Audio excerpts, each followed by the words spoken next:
Vous savez, quand on parle d'impact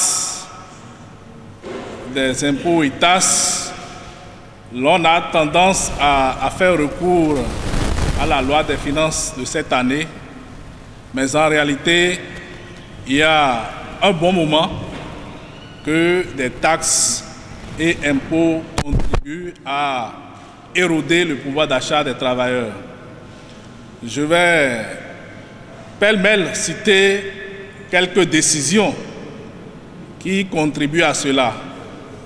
Lorsque je prends par exemple cette affaire de péage, les frais qu'on paye pour les péages, vous savez, à un moment donné, ces frais-là ont été multipliés par 2.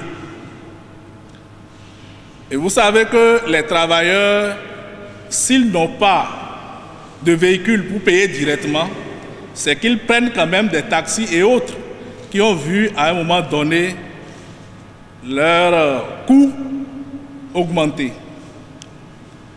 En dehors de cela, nous avons un certain nombre d'impôts qui ont été créés récemment. Vous savez que pour le compte de cette année, par exemple, l'électricité, l'eau, le loyer ont connu une fiscalité qui n'était pas celle qui était appliquée depuis un bout de temps.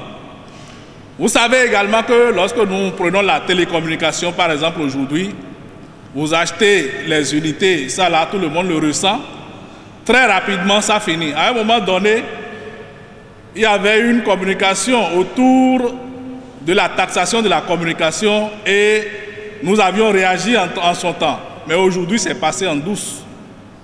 Tout cela agit directement sur le pouvoir d'achat des travailleurs. Et même, il peut arriver qu'on se demande, alors que les impôts et taxes sont créés pour tous les citoyens, pourquoi les travailleurs particulièrement se plaignent. Alors vous savez, lorsque le propriétaire, aujourd'hui, qu'il doit payer des impôts, qu'il doit récupérer des impôts à hauteur de 12%, il aura tendance à augmenter le loyer.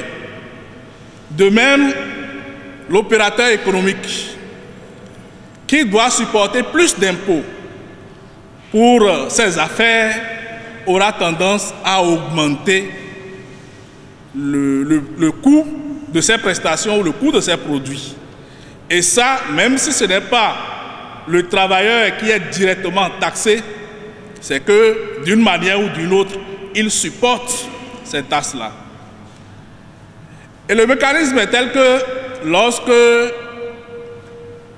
l'opérateur économique sent, comme je l'ai dit tout à l'heure, que l'impôt a augmenté et qu'il doit conserver sa marge bénéficiaire, il augmente son prix. Lorsqu'il augmente son prix, le cultivateur qui produit parce qu'il doit payer plus, lui également a tendance à augmenter son prix. Lorsque je prends le locataire et le propriétaire, j'avais déjà dit ça tout à l'heure, et tout cela ont donc un mécanisme pour ajuster leur prix. Mais lorsqu'on prend le travailleur, quelle possibilité le travailleur a d'augmenter ses revenus, si ce n'est pas une décision qui augmente ses revenus? Et donc tout le monde peut, du fait des impôts et des taxes qui sont créées, essayer d'ajuster leurs revenus. Mais le travailleur, tant que l'employeur ne prend pas la décision d'augmenter son salaire, il n'a pas de marge de manœuvre. Et voilà pourquoi, depuis quelques années, les travailleurs en sont là, à subir du fait du coût de la vie, mais du fait également des impôts qu'ils supportent indirectement. C'est pour cela qu'aujourd'hui, il est plus que nécessaire d'augmenter, de revaloriser le salaire des travailleurs.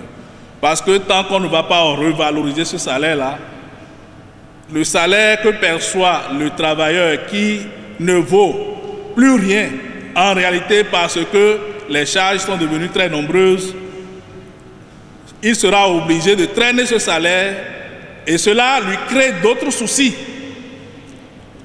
qui ne lui permettront pas de rendre comme cela se doit à son poste. Et donc, cela rejaillit également sur l'économie du pays. Et donc, je ne serai pas très long. Je dirais simplement qu'il est une évidence aujourd'hui qu'il y a plus d'impôts qu'auparavant. L'évidence également, c'est que même si ce n'est pas le travailleur qui est directement taxé, parce que le travailleur va sur le marché, il est appelé à payer pour ces impôts-là. Et l'évidence également, c'est que le travailleur, contrairement aux autres acteurs qui ont la possibilité de réajuster leur prix, d'augmenter leur prix pour supporter, n'est-ce pas, l'impact des impôts, l'impact de la cherté de la vie, lui n'a aucune décision à prendre, si ce n'est que lorsque ses revenus, lorsque la décision est prise de revaloriser ses revenus. Et donc le travailleur, lorsqu'on prend les différentes composantes de la société, le travailleur est celui qui subit le plus. Le travailleur est celui qui subit le plus. C'est pour cela que lorsqu'on parle de plus d'impôts à payer, de plus de taxes, il est normal que le travailleur se plaigne plus que tout le monde. Il est normal que le travailleur se plaigne plus que tout le monde. Vous savez qu'entre-temps, le gari était à 200, à 300. Aujourd'hui, nous connaissons tous le coût du gari. Mais qu'est-ce qui a expliqué que le gari a augmenté? À un moment donné, les producteurs de gari ont constaté que ce qu'ils investissent était plus important. Et donc, il fallait réajuster. Mais depuis que le gari est passé de 200 à 500, le travailleur a eu quelle augmentation? Il ne peut pas augmenter de son fait son salaire. Donc, pour lui, l'amélioration de ses conditions, l'amélioration de son revenu dépend de la décision qui doit venir de son employeur. C'est pour cela qu'il est urgent.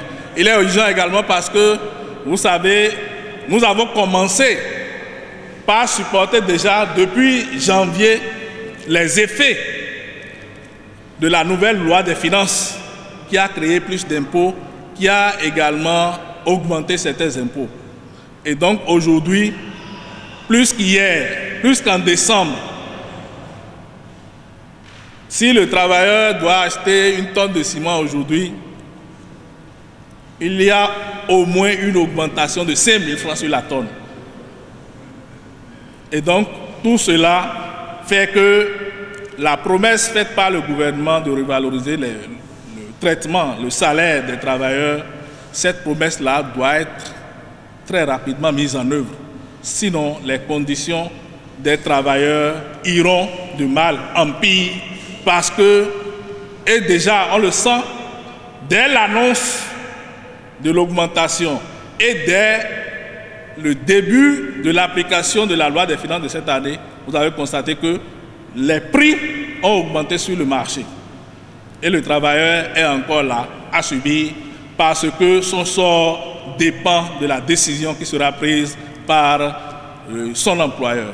Et donc, je vais conclure en disant donc qu'il est nécessaire, non seulement au vu du coût de la vie, mais également au vu des taxes qui sont créées depuis 2016 jusqu'à ce jour, il est nécessaire de revoir, et ce de façon substantielle, parce que ce qui a contribué à éroder le pouvoir d'achat des travailleurs, ce n'est pas en 2022. Ça a commencé il y a très longtemps. Je vous remercie.